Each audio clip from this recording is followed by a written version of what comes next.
بسم اللہ الرحمن الرحیم. ناظرین، آج کا چوتھا ویلاگ سود کے بارے میں حضور اکرم صلی اللہ علیہ وسلم کے ارشادات.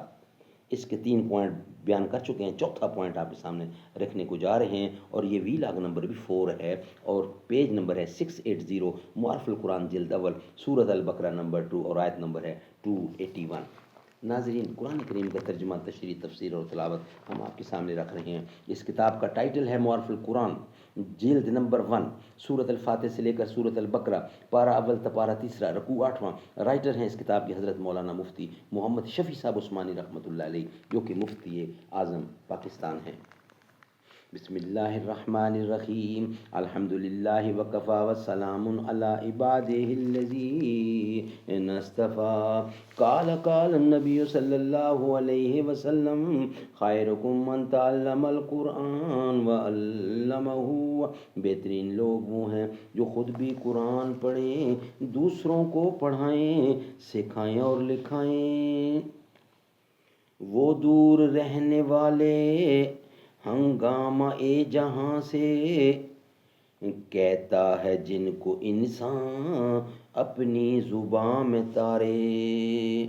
میوے فلک فروزی تھی انجمن فلک کی، عرش بری سے آئی آواز ایک ملک کی.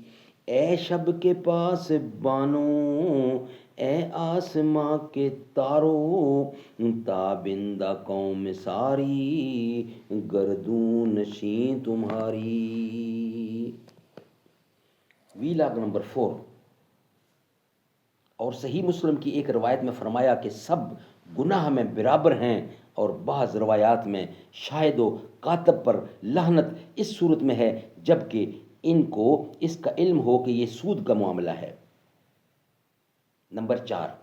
اور رسول کریم صلی اللہ علیہ وسلم کا ارشاد ہے کہ 4 آدمی ایسے ہیں کہ ان کے بارے میں اللہ تعالیٰ نے اپنے اوپر لازم کر لیا ہے کہ ان کو جنت میں نہ داخل کرے اور جنت کی نعمت نہ چکھنے دے. وہ 4 یہ ہیں: شراب پینے کا عادی، سود کھانے والا، اور یتیم کا مال ناحق کھانے والا، اور اپنے والدین کی نافرمانی کرنے والا. یہ روایت مستدرک حاکم میں ہے. Point number 5.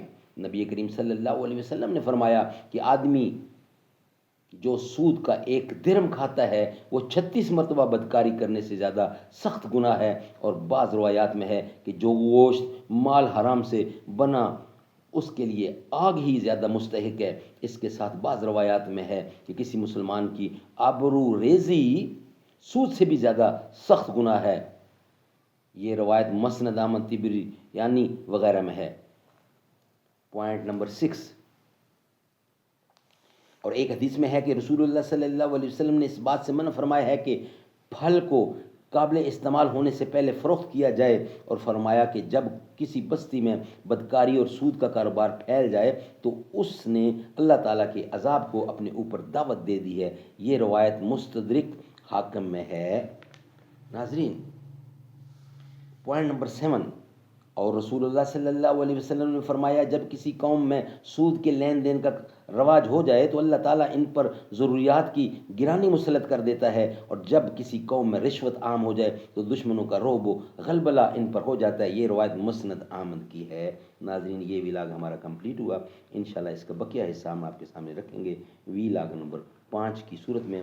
چوتھا ویلاگ ہمارا کمپلیٹ ہوا. حسین رب کا، حسین سب کا، نشان منزل حسین حق کا. جو ہیں حسینی ابھی بھی دیکھو، وہ راہ حق میں ڈٹے ہوئے ہیں. سلام تم پر عمر کہ تم نے نبی کا جھنڈا بلند کیا ہے. یہی وجہ ہے کہ نام سن کر ابھی بھی کافر ڈرے ہوئے ہیں. ہر ایک جہاں میں، ہر ایک مقام پر نبی کے جھنڈے گڑے ہوئے ہیں. جو ان کی عظمت کو مانتے ہیں نبی کے در پہ پڑے ہوئے ہیں.